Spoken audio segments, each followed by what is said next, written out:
Counting Crows with Mr. Jones, Charles and Eddie, Would I Lie to You, just ahead of that on your midday mix. Now, in studio with me, I have Lex Austin from All Hearts Foundation, a really incredible foundation doing some very, very important work here with our wildlife. Lex, welcome back to the studio. It has been a while. Thank you for having us, Dee. It's great to be back and it's great to be sitting here with you. Most definitely. So give us a bit of a breakdown, because I think rehabilitating wildlife is quite a broad thing, and you guys do a lot of work. It's not just the wolves that people might, automatically put All Hearts Foundation with. You guys do quite a few different animals right there. 100%. So we like to call ourselves All Hearts Foundation Wolf and Animal Sanctuary. That's because obviously, as everybody knows, our key goals is to focus on public education around exotic wildlife and their well-being. And then obviously all of our other furry friends and the people and community that need our assistance, we lend a helping hand where we can as well.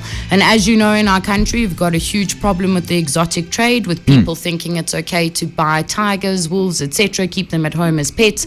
That's where we come in to offer the animals a great safe haven, and then to educate the youth and public on what we do and why these animals are not pets. I think people spend like a bit of time and they see these shows like Tiger King on Netflix, and they're like, these Americans, what are they doing? Without realizing that it actually is happening here in our backyard. I mean, it's quite a scary thing to see how legislation and all of that is so far behind that actually allows people to deal in these exotic animals that, really, I think most of the time they don't realize what they're getting themselves into. And once you've got it, now what do? You're sitting with these animals and you're like, well, now what? 100%. And it becomes a novelty and it becomes a status quo, which is also the most upsetting part of it, because these animals obviously need to be provided with great, space to run, enclosure space. They shouldn't be kept in backyards. They're not pets. They can't be walked down your public streets. They also are a safety risk, and they do need to have stricter implementation to these animals so that they've got the rights that all of our indigenous species carry within this country.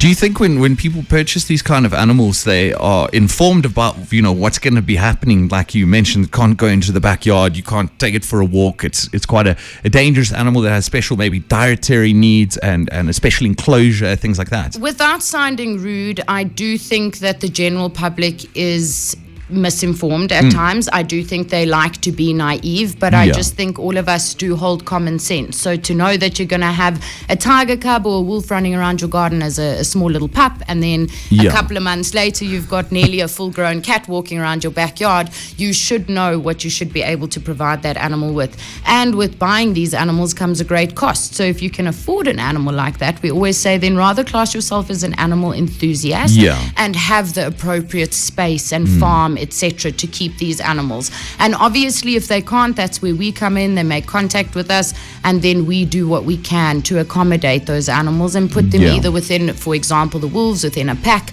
put them inside a very nice space where they're provided with the 5 freedoms of animal welfare, and just focus on enriching that animal's life to its best ability, because captivity isn't ideal, but it is there. So why not provide a beautiful space for these animals? 100%. I mean, it can't be undone a lot of the time. Like that, once that ship has sailed, it's sailed. 100%. Right? Now, obviously you guys do a lot of work with these animals, and I mean, with the COVID pandemic, it's just really turned a lot of foundations upside down, and yours included. Yes. Where do you guys find yourself at this current time? So obviously for the general public that follows us, please, do go follow our forums. But basically we've ended up in crisis mode now, where we've got less than 5 months to either raise 3.8 million rand, which is what the owners want to sell the premises for, or we need to relocate. Relocation is not something that we are very much keen on doing. Of course, it's an absolute last resort, and the reason for that is our animals are set in their spaces. The intent was never to relocate from the premises we were at now, but we found ourselves in a very difficult legal battle with the landlords, and sadly they did win the last court trial that we went to, and the judgment that has been made against us now is that exactly we've got till April 2022 to either either purchase the premises or vacate.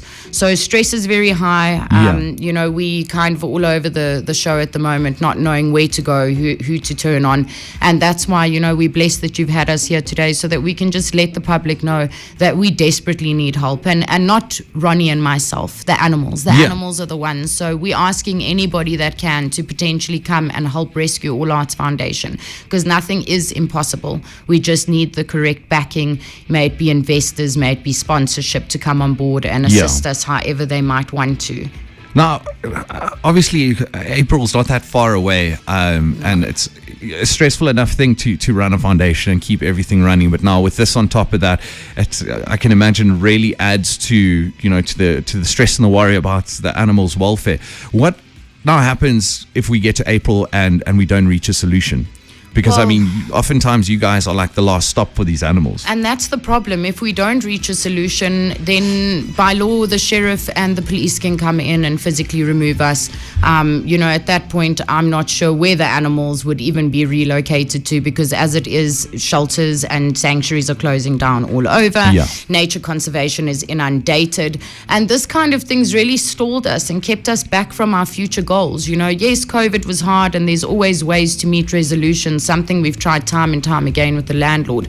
But if we didn't have to worry about legal battles and court expenses and all of the attorneys' accounts, etc., then we would be pushing on to the greater things like we've been doing, you know, building, for example, we wanted to build a campsite so that we could get people to come and actually spend weekends out there, do excursions with us, volunteer work.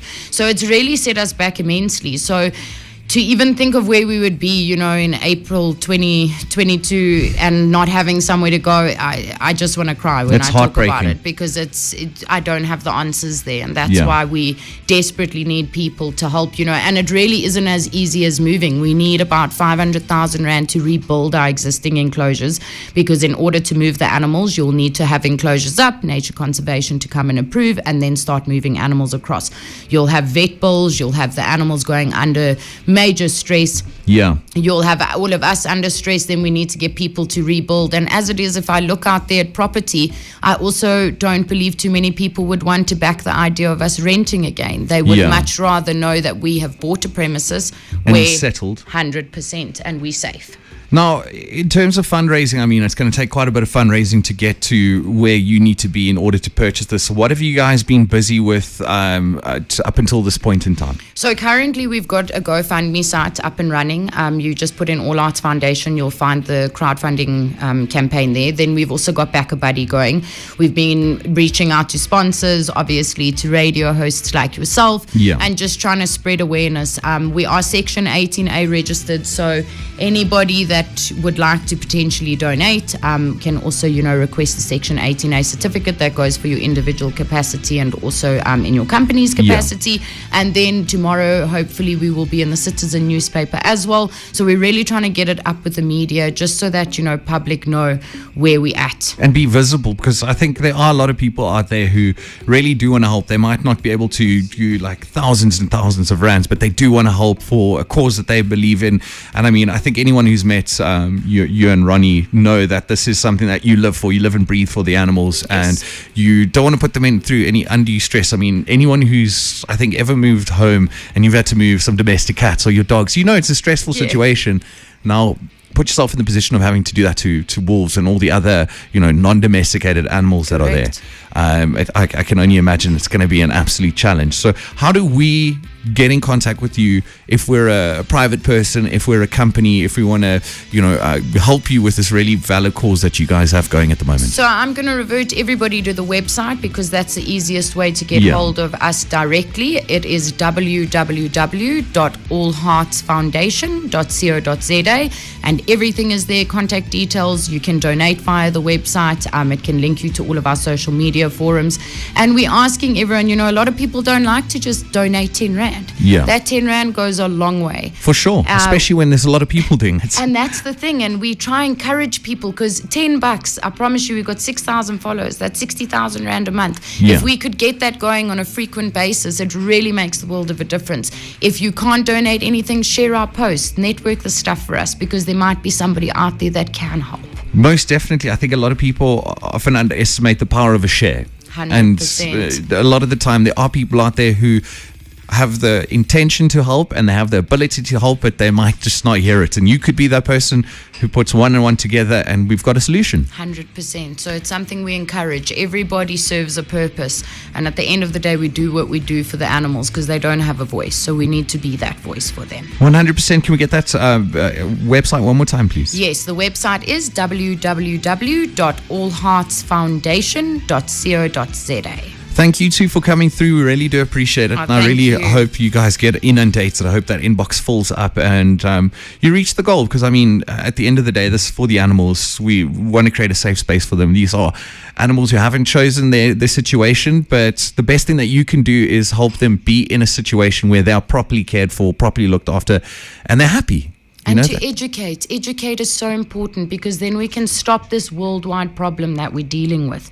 And, Damian, we just want to say to you as well, thank you so much, because you've watched us from the start. You helped us go from small to big, and our goal is to grow bigger and to be able to help more animals and to keep the fight up. So I want to thank you so much from All Hearts Foundation. It's my absolute pleasure, man. Like, I really believe in you guys, and I think there is a solution that's coming. We just haven't found it just yet. So please help out with the All Hearts Foundation.